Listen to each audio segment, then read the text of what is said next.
Hello.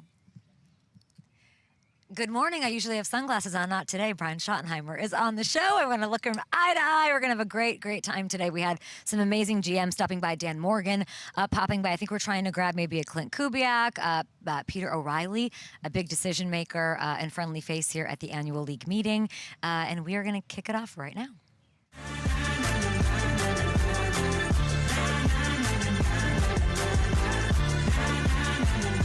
Prescott, a lot of time, airs it out deep down the field. CD Lamb breaks the tackle, no one home. Touchdown, Dallas. Prescott thinking about running. Is he going to get there? Gets a block. Prescott flies in. Touchdown. Not a bad intro to head coach of the Dallas Cowboys, Brian Schottenheimer. I was not watching the play. I was watching you watch the play. Break down what you were seeing, what was going through your head. Our guys having fun. You know, I mean, that's what we're all about. Energy juice. The Dak run, that's unusual. You know, he's probably watching this. You used to be really athletic, bro. I mean, we're losing a step or two, but basically the guy's having fun. Nothing like a little pre-OTA motivation from your coach, Jack. You got to prove him wrong throughout OTAs and camp and training camp, and we have the draft and so many fun things. But you mentioned fun. Are these is the annual league meeting fun? Can you take the viewer into a little of what this is like for a head coach of the Dallas Cowboys? It is fun. If I look a little tired today, it's because we had our Cowboys dinner last night. We also had the head coach's pool session where we just sit around and we have some cocktails and we talk and we share. And we say it this way, like, not everybody gets our life. And if you don't understand what we do, I can't talk to my neighbor that's a lawyer and be like, hey, help me with my situation. So you mentioned Clint Kubiak. Like, I was like, Clint, how was you last year, bud? Yeah, the like, rookie. yeah, like Mike Macdonald, I saw him at the first meeting. We're like, dude, smile. Like, he can smile, bro. But like, it's fun. It really is. And what's so special about our business, Kay, is the people. And so to be around the people, all the people that make this NFL thing go is incredible.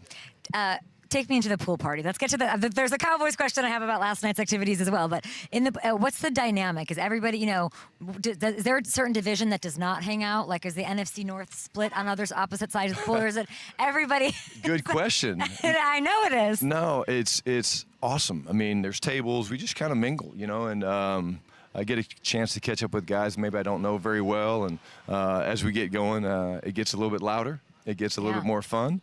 But again, I say it all the time. It's like, it's why we do what we do, you know, because there's going to be ups and downs and adversities and highs and lows. And these guys understand that. And as the drinks get flowing, we tell some really good stories. The players are doing what they're doing to prepare to also maintain the highs and lows and stay stable.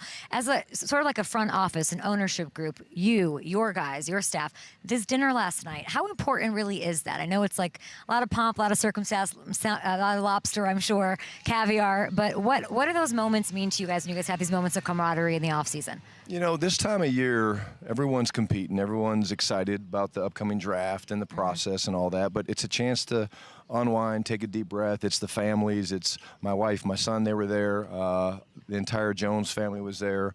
And it's a chance to just kind of be thankful for how blessed we are to be in this position. And growing up in a football family, you know, with my dad, we used to do that. I mean, I was coming to league meetings. I think I've been here before, probably when I was 12, 14 years old. And, you know, the family, the Joneses, the organization, you pinch yourself sometimes. Did you talk business at all at this dinner last night? We always talk business. Really? Yeah, we always talk. But we have fun and we talk business. Pickens? Yeah, I don't know. Yeah, we always toast GP. Listen, we always toast GP for sure. Your offense was so electric, so fun to watch, so many highlights to show. When you show up to work, I mean, by the way, the wide receiver duos that you've been, I guess, blessed to be a part of in your amazing tenured career. I would love to know, like, when you show up to work at the Cowboys facility, walk into the Star, and if you were to go into that wide receiver room, can you paint me the picture of that dynamic between CD, George, the rest of the guys? Playful, emotional, in a great way. You know, I tell you what, the best thing about those two guys is the way they hang out. Like, literally, I was trying to track them down the other day, and they were both together. They were on a beach somewhere doing something, and it started immediately. like I think the first person GP met in the building after I beat him in basketball. I have a basketball hoop in my office. I beat him in basketball. He'll hate that. That's okay. Sorry, yeah, buddy. he'll hate that. I don't know. Are you sure? Tell me a little bit more about that. So 3 shots each. I think I made 2. He made 2. We went to sudden death, and I won. And we're going to leave it there because he can't talk about it right now. These guys are going to get in the lab. He can't talk about it right now. Get in the lab. But one of the first people he saw was CD. And it was really cool because it immediately took off. And they push each other. And there's a play I'll go back to in the OTAs where CD was on the backside in the boundary. GP ran a little sluggo seam, and Dak threw a touchdown. And CD was on the backside, and he literally, when he saw GP catch a touchdown, he threw his hands up like, "Thank you, I'm getting help," you know. And so they're the best. It's not always that way. It's beautiful. Did you know right away that it would work? I guess like there was no work that had to be done in that. The minute that amazing. they started their relationship from the beginning, I knew it would work. With GP, how do you get the best out of him? Like, it feels like he had such a, stunning year. He's got all the talent, but he felt so at home. We wish him only good things. How do you coach him? What's your coaching style with GP? Let GP be GP. He loves football. He loves football. And honestly, our players draw off of his energy. At practice, they do. He's always dancing. Yeah, I'm a big music guy, so there's always going to be music playing, and so he's always dancing. But again, they feed off of each other. And then again, when you've got a guy like Dak that kind of oversees everything, it's hard not to make it work. Dak's pretty happy to walk into that receiver room as well. 30 touchdown passes, 4th in the NFL, 2nd most in his career last year. He's coming off a career year.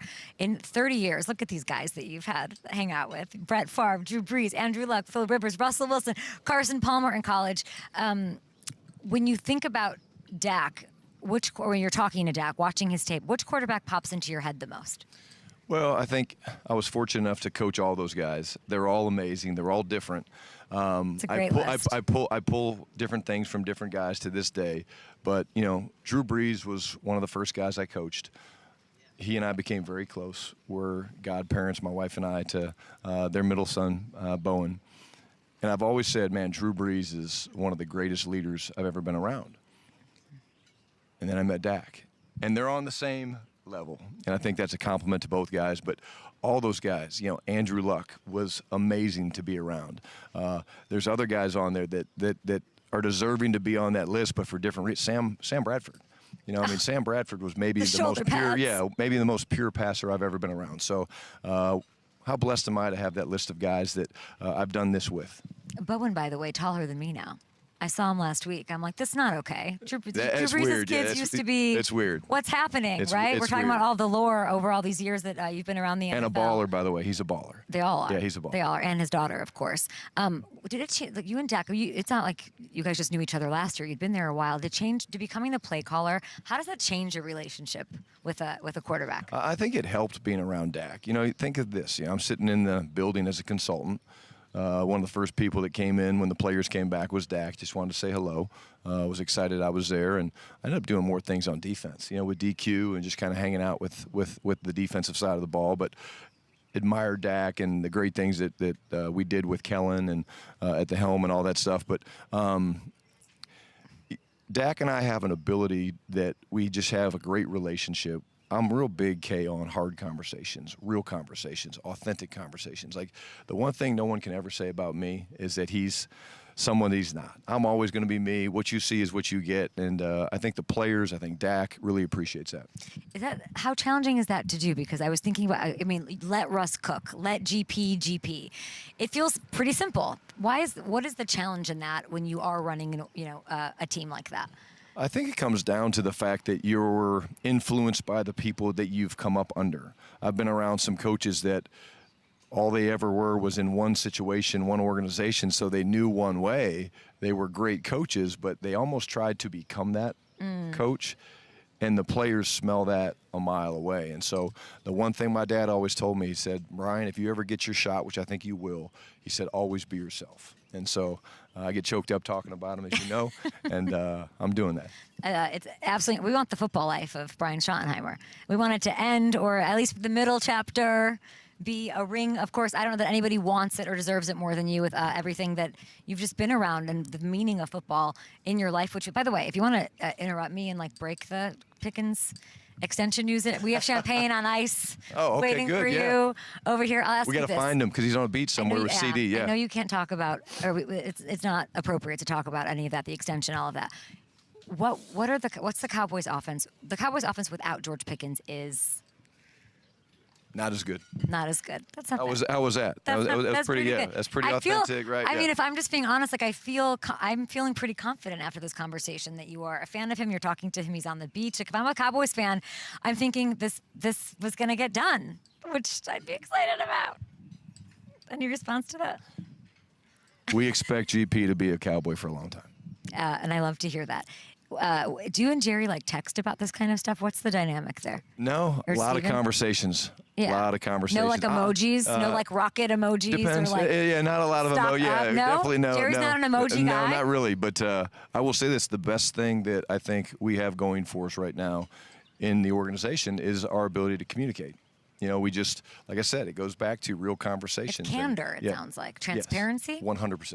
Yeah, and that's the only way to do it. Like, you know, in any relationship, how are you gonna be successful in that relationship if you don't have trust and hard conversations and candor? I don't know that every team or organization or family or relationship works that way, but it's certainly working for you guys. I'm looking at these, the duos you've coached at wide receiver: Antonio Gates, Keenan McCardell with the Chargers, Braylon Edwards, Antonio Holmes, DK and Lockett is a little wild. They were great. Is this the best wide receiver duo of your tenure? Wow, It's a tough one. I mean, I'm gonna of course say I yes. guess, or what- I mean, I'm gonna. yeah? But again, here's the deal: like DK and Tyler were great, right? Gatesy and Keenan were great. But you know, they're very different. Like, I'll say this: DK and Tyler complement each other really well because DK was size and speed, and Tyler was just, you know, a feel for the game and instincts and really speed and amazing on scramble plays and stuff like that. But how fast it happened for these two guys, of course, talking about CD and George, like you spoke about, that was unique, I think. Yeah, I love that. You came out here, there was nobody out here. You grabbed a plate of breakfast, a little OJ, you sat down, just a head coach and his thoughts.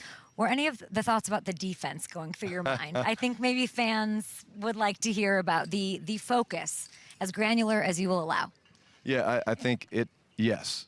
Always thinking about the team. I think it goes back to this. The starting point for us, getting Christian Parker. Incredible coach. I gave him a hard time. He's 34 years old. He's never been a coordinator. Right when we hired him, I said, hey, man, why you been slacking? I was 32 when I got my first job. But the staff we put together. Kay, it's so cool for me to watch our players come up when they're in there lifting, whatever, getting rehab, and they won't leave his office. Really? They literally will not leave CP's office. They come up there, they're just hanging out, they're just talking life, and he's into shoes. He's got like 350 pairs of shoes. He's got watches that I probably can't afford. His style, okay. Yeah, I mean, his style is just different. And so I think I'm really excited about that. I'm excited about what we did in free agency. You know, we filled a lot of holes. We got Rashawn Gary into trade. You know, we really wanted to secure the secondary, so we got some really good safeties, some really good corners. And we want to go into the draft with the 2 first-round picks, drafting pure. And I think we're going to be able to do that. See how smart we are that we had questions about Christian Parker? Oh, look at you guys. Well, I don't know much and about I see him. Quentin Williams' name. Yeah, he's pretty good. Yeah, Look, he's because I pretty think good that there is, you have made big additions on defense, and now we're just sort of shoring it up. And going back to last year, I mean, the trade for Quentin was huge for us, and again, he's going to be a huge part of our defense moving forward. I'm making Do you want me to read? You want me to read it? I mean, inside linebacker. Yeah. Well, if I can get a little granular before I let you go. Of course. Bobby Wagner, I'm just doing anything so he doesn't hang it up. I'm not ready for that. I know there's a divisional aspect to it. You of course have reverence for everybody in the division and him. Have there been any, what conversations have you had about Bobby Wagner? Well, I will say this. Number one, we've made some really strong runs at inside linebackers. It hasn't worked out. You're looking at one of the biggest Bobby Wagner fans in the world. Being in Seattle with him for 3 years and watching him compete and just talk trash in a good way, I love that guy. And he's still playing at a high level. So we'll see how everything works out. It's an exciting time of year, but Bobby Wagner, total stud. And I love the candor yesterday. You're saying everything's open. Everything's ahead of us. You're not closing any doors. You're open for business. We love that, Coach. Thank you for stopping by, making your debut on Up and Adams. And we'll have to fact check and source that basketball nugget. I'm not quite. I'm going to have to check that. We'll be back Please after do. this.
On this crucial fourth down, Young, McMillan, got it!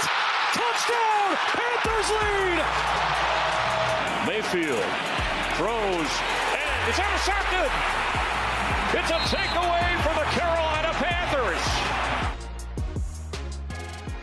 Sitting here with Dan Morgan. I'm glad Schottenheimer's gone. Our sunglasses are on. Yep. Cheers to you. Cheers. Welcome. Enjoy the orange juice. You just go, oh, Bryce to T-Mac. Yeah. You did that, Dan. How does that feel? Feels good. It feels good. Definitely T-Mac, like having him in the building along with Bryce. I mean, to have two young guys, to have the connection that they have and the friendship that they have, I'm excited. Just like moving forward, I think both those guys are just going to be great for us and like just our future. And we have a young locker room. We're headed in the right direction. Our culture has really shifted to a winning culture, and you know, we're just excited about the future. You know this team better than anyone else. You've been there so long, so close and connected to it. I mean, you nailed it with T-Mac. I loved seeing every moment. What's the wow moment from a Dan Morgan eye? The wow moment? Yeah, from last year. Like, was there one moment that popped to you where you're like, I killed this. Let me kick my feet up, pop some champagne. I think you look like every week, you know, I'd say our rookies, they shined. You know, like one rookie is making plays 1 week, and then, you know, T-Mac's making plays every week, and then you have Lathan Ransom, you know, a bunch of guys out there just making plays and having fun together. And, you know, that's what we want. We want to draft guys that love football, they have fun, they enjoy what they do, they love coming to work every day, and that's just the type of culture that we're creating. I mean, you're a lifer with the Panthers. Yeah. This had to be so special for you personally to end a 7-year drought, right? Yeah, for sure. Of not getting into the postseason. Is there a specific thing about the team? You're saying it's we now have a winning culture. Yeah. What's one thing that if you were to like print out a poster, a slogan, or something like we're carrying this into 2026, 2027? Keep pounding. You know, that's our slogan. And, you know, we have a bunch of guys, including the coaches and the staff, where we're energized right now. We're headed in the right direction. We're just keep adding pieces, the pieces that we added in free agency with Jalen Phillips and Devin Lloyd and Rasheed Walker. You know, guys are wanting to come here now. They're wanting to be part of what we're building here, and playing for a coach like Coach Canales. He's a player's coach, and the guys love playing for him. And, you know, if I was a player, I'd love to play for him too. He just brings an energy every day, and, you know, that's really what our building's about. There's the postseason, there's the division. At a certain point, a team starts getting looked at differently. Right. Right? Where do you feel like you are in that process? Where, you know, you look at the Seahawks, they're hunted now, right? Yeah. Where do we feel like the Panthers are in the not with fans or the outside world, like media, in here?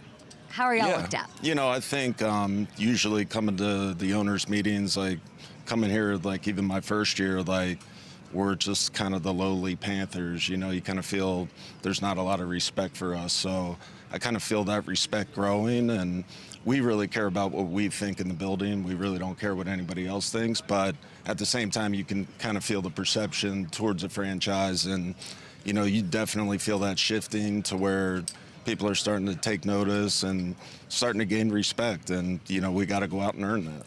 It's one of my favorite camps to visit, and I visit a lot of them, as you know. And I love seeing the J.C. Horn, and I love that like a Luke Kuechly will show up and be a part of it, or a Greg, and there's so much storied history. But I mean, you got the bell of the free agency ball. Cheers to you on Jalen Phillips, who you just mentioned. You also, of course, signed Devin Lloyd, and they're already there with, I mean, maybe the most unheralded, the biggest snub of the Pro Bowl in Derek Brown. Like, yeah, the for best sure. player. That was crazy. Yeah. First of all, let's just talk about that. That was crazy. Yeah, I mean, Derek, obviously, like, he wants to win first and foremost, but for him not to be in the Pro Bowl the way that he played every single week, you know, that's a travesty, I would say. So he'll get in there. I know he'll get in there. You know, I think the more that we're on national TV, the more respect that we keep earning and gaining. I think those things will kind of come along with that. You got to keep pounding. Exactly. What are you building here on defense? Like, is it in the, because, you know, you have these like established pieces, like I just mentioned, and you add these guys. Yeah. Is it mirror or reflect a defense you've been a part of or seen? What are you building here, Dan? Well, you know, I learned under John Schneider, so John's one of my mentors, and obviously you want big, long, physical guys that, you know, love football, play with high energy, everybody kind of rallying to the ball, and that's the type of defense we're trying to create, you know, one where all 11 guys are to the ball every single play. They're playing for their brothers. They're playing for each other. And that's just the type of environment that we have every single day. Out at practice, you can see the guys just like they love each other. They love playing with each other. And we're just going to keep adding guys that love football. Do you draw from anything at a defense that you played on, or you just, it's a totally unique stamp as the game's changed? Yeah, I think, you know, obviously me being a former player, like, you want to identify those type of traits, and those traits are guys that just play with a relentless motor, high effort, are tough and physical. Obviously, you got to be smart out there as well. So we try to identify all those traits, and, you know, I think with those type of traits, if we keep bringing guys in our building that have those traits, you know, things are going to be looking good in the future. What's it been like to go through year after, I'm just thinking from a human perspective, you go, you take the GM picture, you guys all hang out in these groups, but you're a former player. Yeah. What is it like? And there's this, you know, the John Lynch, you're not the first to do it. Right. But is it different? It's got, like... Yeah, I mean, I think... you can be honest, the way Superman. that I it's use gotta it, be a little different. you know, I'll use it in free agency. Yeah. You know, I think... Yeah. In those type of situations, I think it helps because I can relate to the guys 100%. in the locker room, and they can come to my office. I can talk to them. Like, we're not just having a transactional relationship. like, I really want to, like, develop a relationship with these players. I know what they're going through, and, you know, I think that kind of makes me unique in my job. Can't let you go. Got a couple more for you. Bryce Young, I'd love. Oh, yeah. I love Bryce, too. Oh, yeah, he's extended? Question mark? Oh, yeah, like, what's we got? 5th-year option. Yeah. Brant Tillis doing the most. Yeah, we picked up his 5th-year option, and, you know, Bryce is definitely our future. We have a ton of belief in him. I think you can see by what we're doing around him. We're building around him and what he does. He's just a special guy, you know, just the way he carries himself in the building every day, the leader that he's becoming, the command that he's taking to the offense. Like, we're super excited, as he would say, about it. You were in the room when he was drafted. Yeah. You were part of that. So what, like when he has a year like he has last year, Yeah. how personally rewarding is that for you? I mean, more so for him than for me, because obviously I'm reaping the benefits of him playing really well. But it just shows, like, for somebody to get benched, come back and be as resilient as he is, I just have so much respect for who he is, not only as a football player, but as a human being. He's a special person, so we're lucky to have him. It's really hard to change. It sounds like it went from a conversation of if we're going to do a long-term to a when. Is that fair to categorize? Yeah, I that mean, way? you know, I think those are things that we're still talking through and, you know, trying to figure out the timing on. But, you know, again, like I said, Bryce is definitely part of our future plans, and he's a big part of the future plans, and we're excited about where he's going. You're giving love to everybody else like you always do. You gave love to the coach, obviously to the players. What I notice and what I know for a fact in this business is that perception is almost impossible to change. It is really hard to be looked at differently, approached differently, seen differently. That's happening for you in real time and in very quick order. And I always notice that it's top to bottom. Mm-hmm. So when you look at Mr. Tepper, Mrs. Tepper, Nicole, everybody top to bottom. Yep. Can you talk about, and you knowing the Panthers as well as you do, they come in, that impact that they have made in such short order, how would you describe that? Yeah, I mean, first of all, like, working with Dave and Nicole every day is so much fun, and they are so passionate about winning and bringing a championship to the city of Charlotte and the Carolinas. So obviously it starts at the top with them, and they set a good example for myself, for Coach Canales, and just the rest of the building. Like, they're committed to winning, we're committed to winning, and it's all about winning, you know. And I would say too, like, our atmosphere, it's a family atmosphere. Like, all our families are welcome, the players' families. Like, we have a family atmosphere. We want people to feel like when they walk in our building that they're part of something special, and they're a big part of it. And it's not just the players, it's not just me, but it's everybody, it's the families. It's like joyful. They're all in. Yep. They're present. And I will say, when I walk into that facility, I feel like I'm part of something. Yeah. And a family, and that seems to be top to bottom. Dan, so great to see you. Thanks for having me. Let's go get this long-term Bryce thing done. and good luck with the draft. Thanks, and all that. I didn't even ask you about it. Look how easy I let Dan off the hook here. No draft talk, no anything. We'll be back here on The Fanatics.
Friend of the show, Deion Dawkins, would say, quote, just a dope, cool dude from Florida. And here he is, shades and all, enjoying the heat in Phoenix. You're a rookie. What does that feel like, Joe Brady? Head coach Joe Brady. I don't know if there is a feeling right now. You're just trying to feel like you belong, because you do, but just trying to move quietly right now and figure it all out. Move quietly? Move quietly. What are your impressions so far? What have you done? You had a little breakfast, dealt with some media. Yeah, that's nothing out of the ordinary, but you're sitting through some of these meetings that, you've seen from the outside that you're not really used to, and just taking all the information in. I saw the rookie photo, or the photo happen. Y'all were all front row, the newbies? Is that how we decide? Usually Andy Reid's sitting. Okay. You guys were front row? Yeah, I don't know if I had a say in it. It was just kind of like everybody just walked up and you just fit in where you can. And I'm not gonna lie, they didn't give a break in between the takes, so it's like half of them. There's no way my eyes are open. It's hard for a blue-eyed guy in the sun just to keep it open. You wouldn't put your shades on, huh? I would. No, I'm not gonna be that guy. I'm not gonna be that guy. I'm pretty sure. Win a couple games I think Howie Roseman was that guy in the GM side of things, but he's always that guy. He's good. Every player that has come through your hands, I'll say, whether it's Joe Burrow or Deion Dawkins, I could name a million others, it's always comes down to like your relatability to the player. You understand the player. Would you agree that that's maybe your biggest strength when it comes to what you do? I don't know. I don't think it was always my strength. I think I've had to fail a little bit to kind of realize where I'm putting my priorities. But I know that this is a player's game, and if I have relationships with the guys, not being their best friends, but just know what makes them tick and how to communicate with them, and it has nothing to do with my age. I hope it just is more of an understanding of kind of who they are, and I think that allows them to play for me. Where does that come from, your ability to relate to them and get it? Maybe from what Deion said. I am from South Florida, and when you're from South Florida, you're open to a lot of different type of personalities, ethnicities, backgrounds, everything. So you kind of don't have a choice besides to just kind of relate to everybody. You're the head coach, but you've been with this team.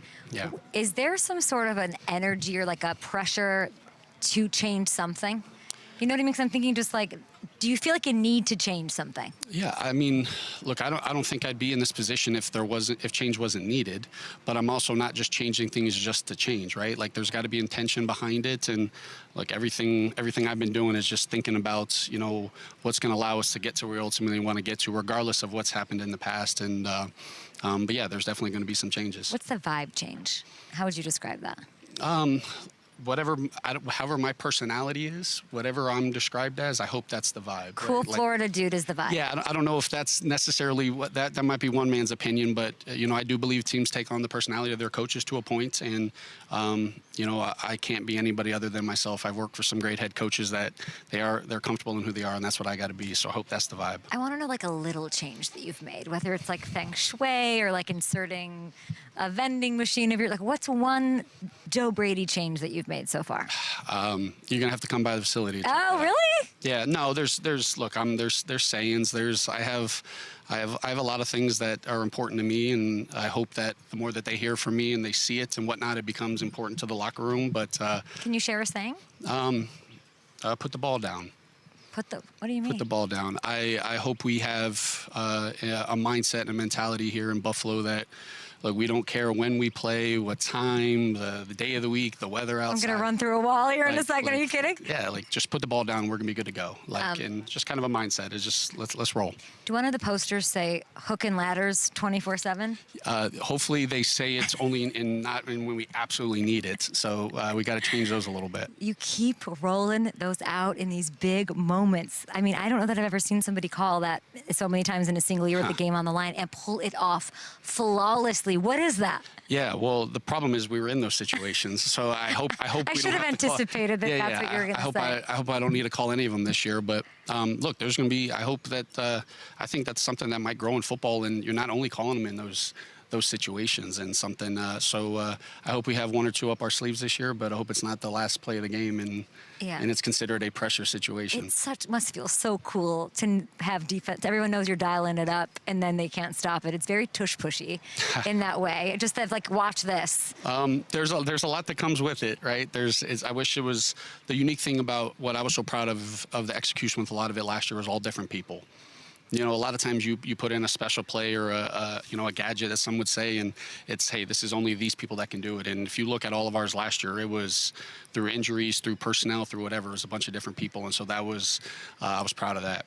I don't have an earpiece in, but I have a great producer, and he just told me that we exercised the fifth-year option.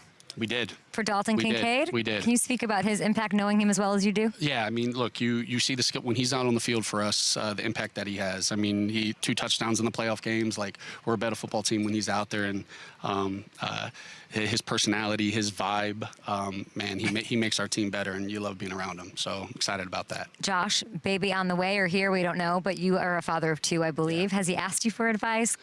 I don't know if he wants to. Have you guys talked about it at all? No, look, you've met Josh, right? Anybody that's ever met Josh knows Josh, that he has such a unique ability to relate to anybody, no matter the room he's in, the pulse.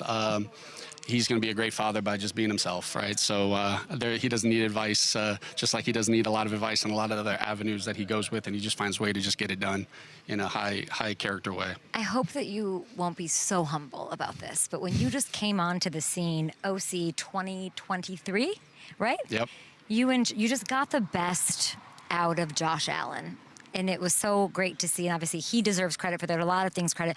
What did you do, or what specifically would you say that you're most proud of in getting the best out of him? I imagine like playing more off the run game. That was the thing I noticed. Yeah, I think there's a lot of things. It's the reality of it is when I took over, right? We were in a I wasn't hoping to be OC that year, right? And so it was a unique perspective. I was able to come into a situation as an interim and kind of not rally the troops, but just in a way of like, guys, we got to figure this out together. And fortunately, I was in the room with him. So I know him. I know who he is, what he needs, and those type of things. But look, Josh Allen makes me look a lot better than I am. You know what I mean? Like, he makes the bad plays work. But I think oftentimes we know Josh can do what nobody else can do, and sometimes helping him is not having him have to do all that at all times, right? Because we know when those moments come up, he's going to be Josh Allen, and I hope that I don't need that every single play from him. His legs are part of him. Yes. Toughness, hard to not use, especially if when it is him. But how do you adjust? Are you thinking in a new way about approaching that? Are we thinking? I'm not saying you're trying to scale it back, but adjusting to making him not have to use his legs like that. Is that a thought? Yeah. Just given the injury. No, that's real, and it's tough. And every time he gets hit, he gets sacked. If he's on the ground, I mean, it terrifies me. I'm not gonna lie. I'm just like, hey, Josh, get up. So there's a lot that comes with it, and I know he is quote unquote built different. Like, he pushes through it and he takes a lot of pride with it, but it's still a hit that you don't want to take. And so, I think as the season goes, you kind of, you see where you're at in terms of how many design runs do you want with him? But in the pass game, he's going to scramble and do some of those things. I'm just hoping that he continues to slide a little more. I'm learning why players love you, because you are honest, you're very human, and you take it from the human perspective of wanting him to be okay, take care of himself, and the like. You could have picked. There are a lot of wide receivers available.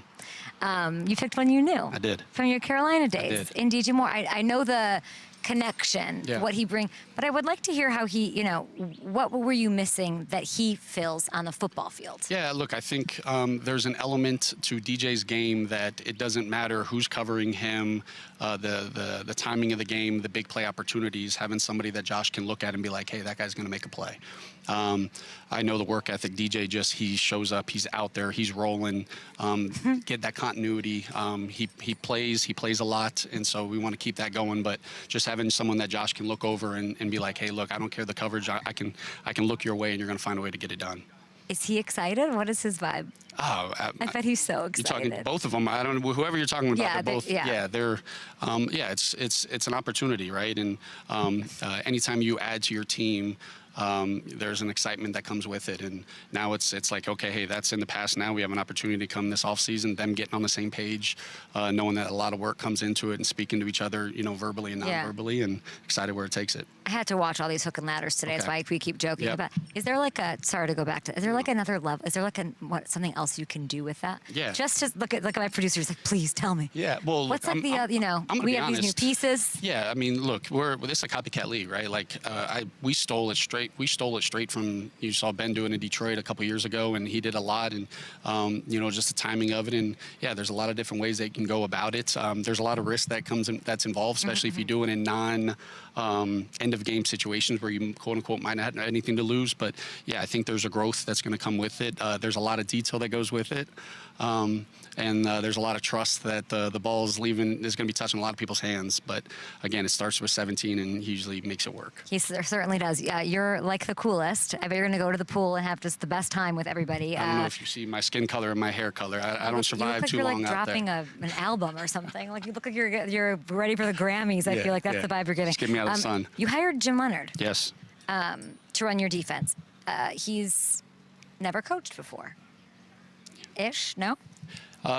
With him before, sorry. I've never coached with him before. That's what I meant. Have followed him. Look, I tell people this all the time. Like when I'm watching tape, both players and coaches, opposing defenses, if I see, man, this DB group looks really well coached, or I love how this safety plays, like I'd kind of jot it down.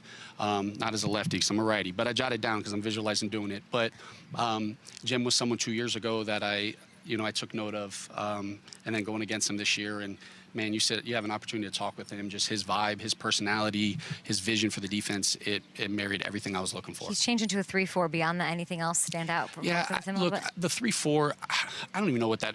This is what that actually means these days. Like there is an element of a 3-4, but a lot of these defenses are all the same. It's just a matter of how you play some of your base defense. But it's more of a personality. A change in philosophy, a change in maybe how we're going to use some of the guys. But he's.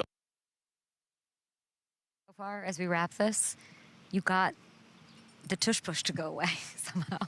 Like that, just in the nick of... I hope I have a bigger accomplishment than that. Well, just to get started. Like it's not even a conversation here. Y'all do that very well. We love it. Put the ball down is what I'm taking away from here. Just put the ball down. Just put the ball down. And then whatever happens the play before, let's just put it down again and let's just keep it rolling. Coach, congrats. I've been yelling about you being a head coach for a long time since the Joe Burrow days. So I appreciate your time and enjoy your being a rookie today. I appreciate that. Thank you for having me.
Super Bowl champion head coach of the Seattle Seahawks, Mike Macdonald, here smiling back at the league meeting. What does this feel like after winning and being the hunted? You are the hunted, my friend. It's a little different dynamic around here, but that's good. That's good. So, like, we understand it's going to be different this year, different, same destination, but understand it's going to be a different journey, and this is kind of like the second stop after the combine of moving forward. So here we are.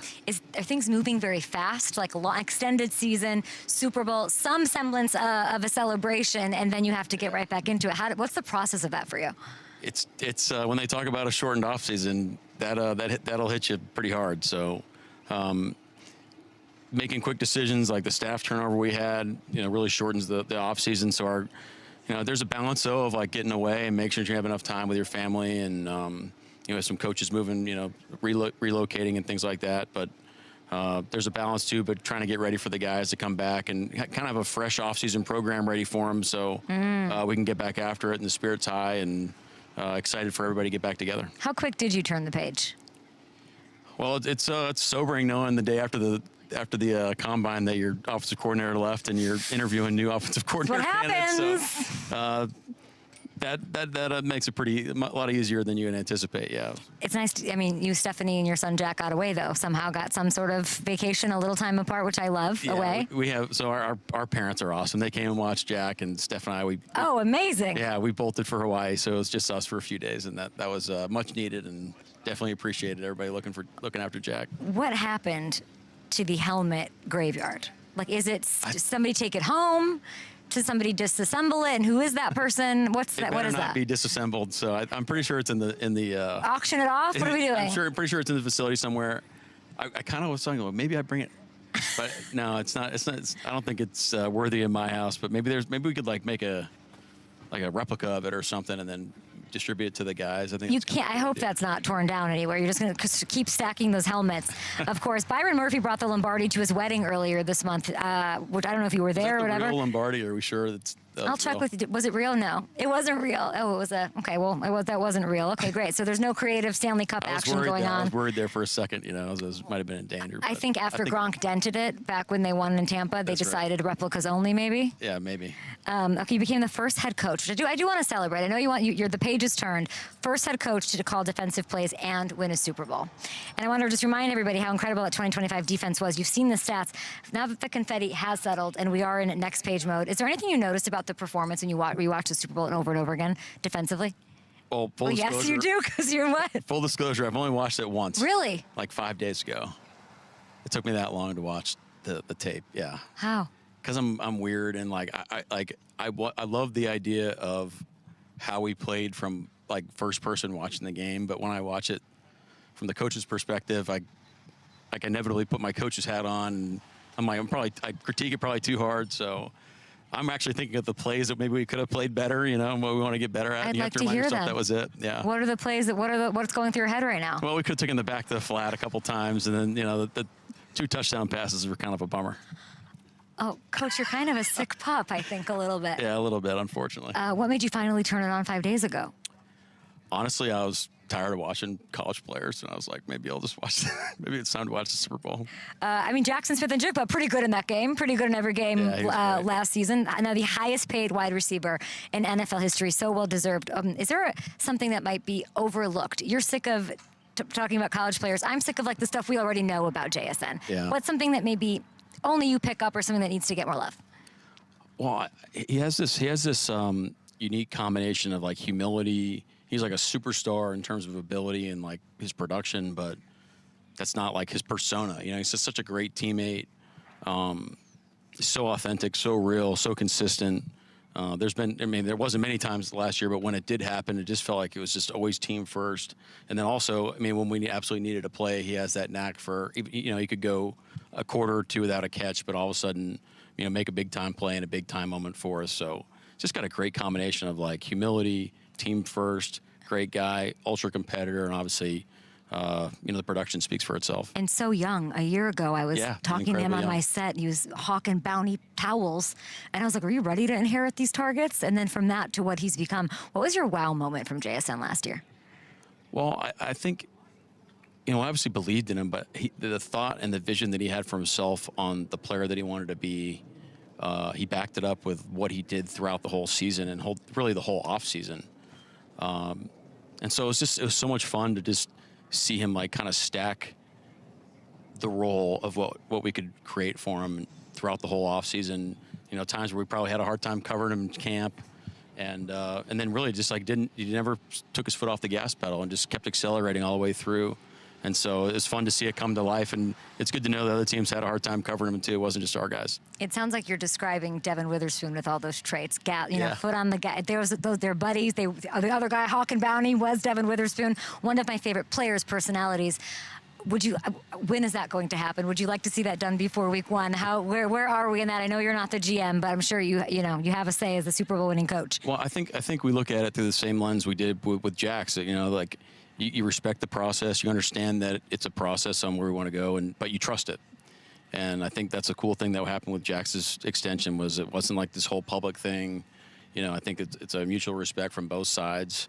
I think Spoon loves being a Seahawk. We love him being a Seahawk. We want him to be here for a long time. So I think it's a trust the process point right now, and it's not going to affect his offseason or anything like that. But we're rolling. We're excited to get him back in the building. No more Kenneth Walker. Yeah. Big piece, beloved piece, did so many things. How, I guess, will this look different week 1? Well, I haven't really thought about it through this lens until right now, but it's a new team. It's a new expedition that we're going through. It's going to be, we're trying to get to the same spot, but like the people that we're going to be doing with is inevitably different. So it's not just Ken. It's going to be our defensive secondary. It's going to be other parts of our team, our coaching staff. So, it's a bummer that Ken's not a Seahawk anymore. We loved having him.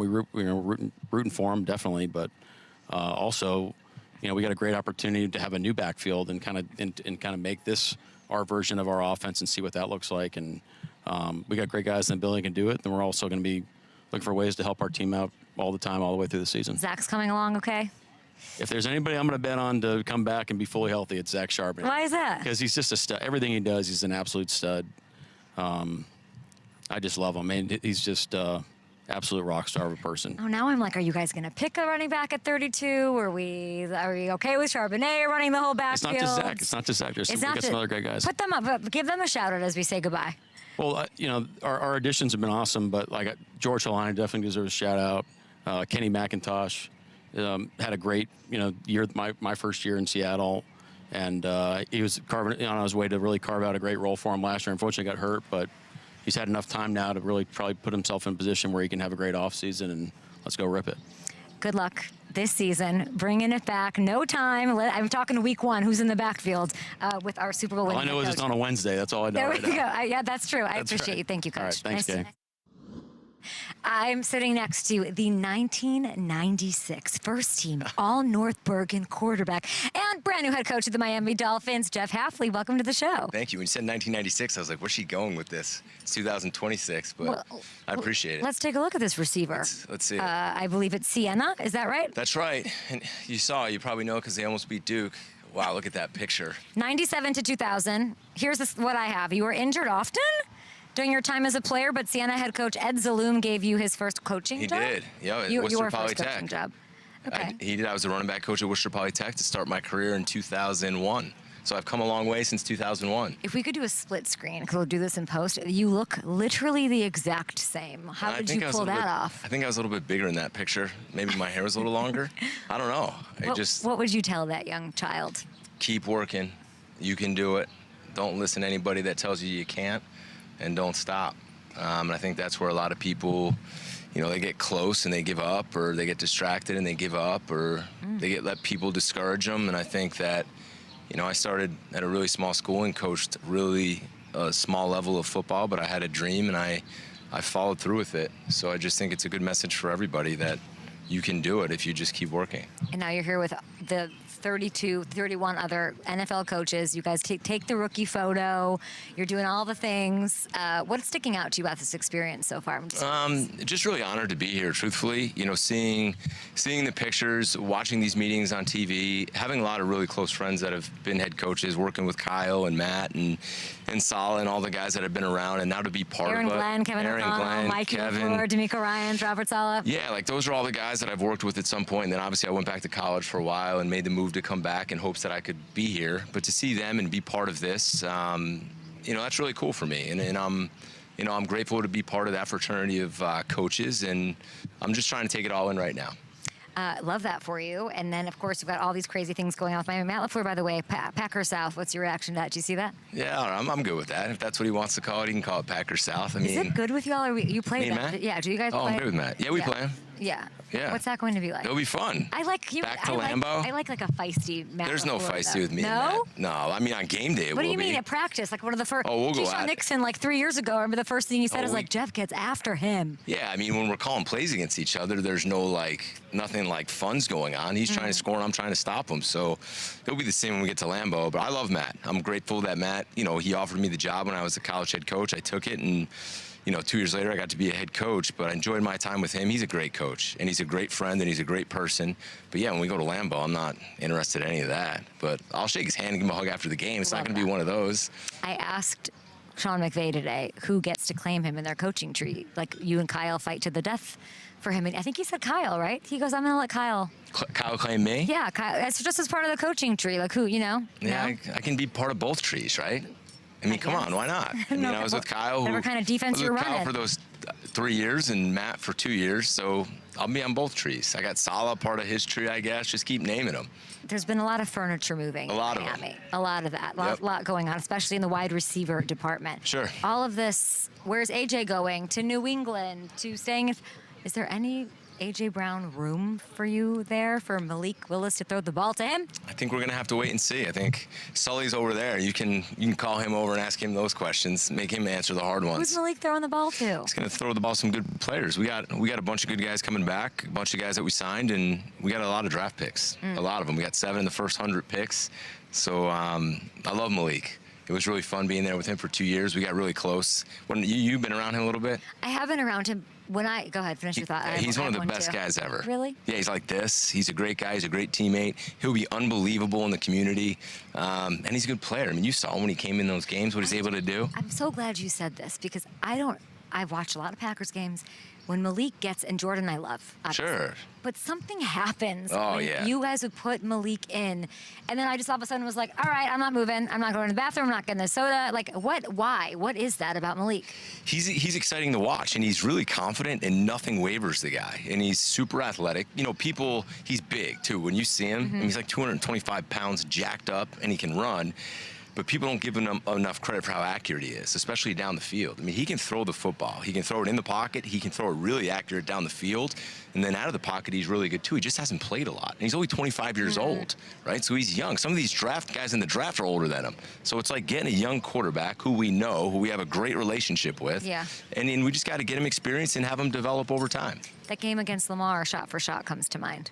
Yeah, I mean, he was outstanding. And, you know, even when he played against the Bears there, when we didn't know if Jordan would play or not, he did a great job there. And the year before, I think he was 3-0. So love the guy, to me, which is the most important thing. He's a super guy. And even if you guys don't add, Sully doesn't add receivers, maybe it could just be like the nightmare of Achane running the F over everybody.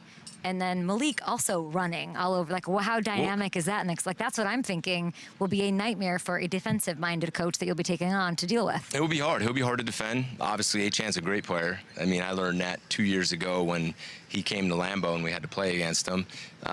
We'll have receivers for Malik to throw to. The next time you talk after the draft, and as we get the players here April 7th, I think you're going to see we'll get some good ones from him to throw to. I think there's some people thinking that Devon Achane's not on this team to start the season. Yeah, I don't know about that one. So Okay. We'll save that for another day, but I got a good feeling he's going to be around. Do you want to at any point take a nap under the desk like you used to at? Tell me. You're throwing them all out today. Thing? Yeah. This is the research that I didn't was take handed. naps. I slept University of Pittsburgh. As an assistant coach, George Costanza did it. I did Costanza. I'm a big Costanza fan, so that's why I did it. And that's why you did it? No, that's not why I did it, but I do love Costanza. Have you found a place to sneak in some power naps at the Dolphins facility? No, I haven't. I'm done sleeping under my desk. I did that when I was younger. I just wanted to work and do everything I could, and kind of worked out. But for now, I'm living in a hotel until my wife and kids move next week, and we actually close today. So when I'm done with you, we had to get a notary to come here so we could close on our house.